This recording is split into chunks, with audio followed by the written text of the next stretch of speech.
YouTube, so we're back. Of course, we're talking Final Fantasy VII. We're talking FF10. We are continuing the saga of the Final Fantasy VII and 10 connection theory because we actually have something new that came from Ever Crisis with this recent event, the Beach Festival Fun, or the Watermelon Tonberry thing. Before I hop into it, I do want to say that it's probably not worth putting too much stock into like a lot of aspects of Ever Crisis in terms of like lore and story and things like that. And it really only matters with like First Soldier because that's like the new canon shit for the FF7 compilation. And what we're talking about here is obviously just like this timed event that's going on in a mobile FF7 game. You could certainly argue like the canonicity of what we're going to talk about in this video, but it's perfectly fine. Either way, if you've played the new event that's going on in Ever Crisis, when you get to like the second like story element, I guess there's like the prologue with like Zack, and then whenever you defeat the Watermelon Tonberry, it plays another cutscene after that where you get a little bit of Zack and Cissnei, and then it rolls over to Cloud Tifa Aerith. And when they're on the beach, they're kicking around a ball or throwing around a ball, and it's a fucking blitzball from FF10, like 100% a blitzball. Here's a quick screenshot. I don't even need to do like a side-by-side comparison, but we're definitely going to anyways. But yeah, if you've played Final Fantasy X, you know what a blitzball looks like. Even if you've not played the game, you just have like peripheral knowledge of FF10, you've probably seen a blitzball in your life, and obviously that's what this clearly is. Yeah, here's the side-by-side. I don't really need to even break it down, but I suppose we will. But yeah, you have the thick blue line in the middle with yellow lettering going through it. You can clearly see that on the Ever Crisis screenshot.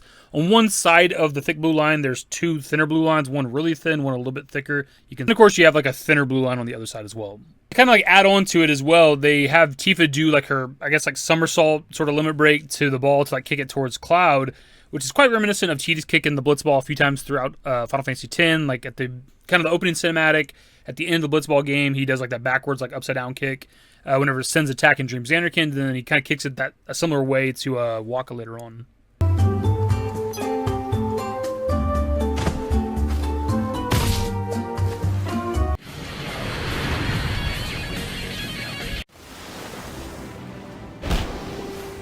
The only real difference between these two blitzballs right here is that when it comes to FF10, the blitzball does have like bumps all over it, and I think if you look at like a more realistic picture of a blitzball from FF10, they're meant to be clear.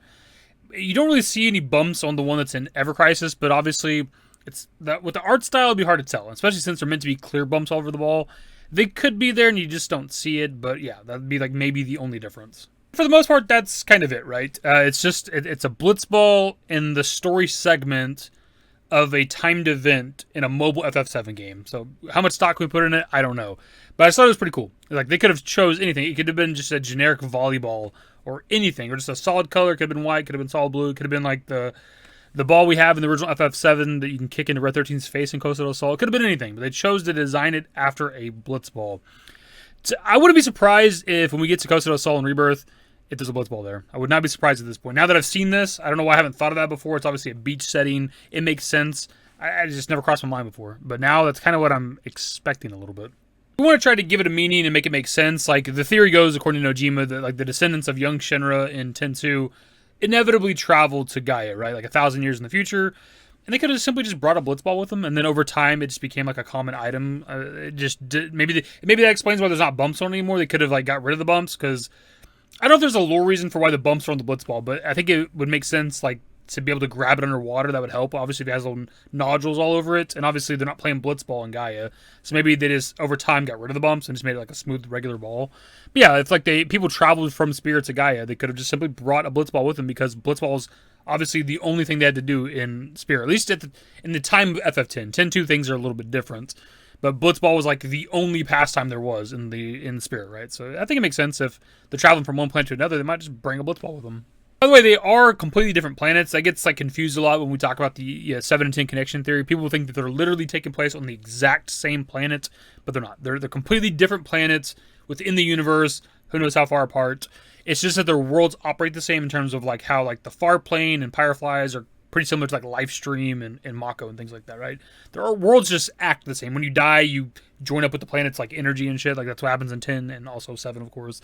So I thought this is pretty cool, man, because this is like, this to me is a little bit more interesting, even if it's a mobile game thing, than like say like the picture of like young Shinra on the magazines in Remake, because that's just like literally them taking like a PS2 asset and just copy and pasting it there, right? Because like this is more on par with something like the Al Bhed person that's on the picture in the like the Shinra Museum in Remake, where it's like a brand new asset they had to like build. They would have had to like design this blitzball obviously for Ever Crisis.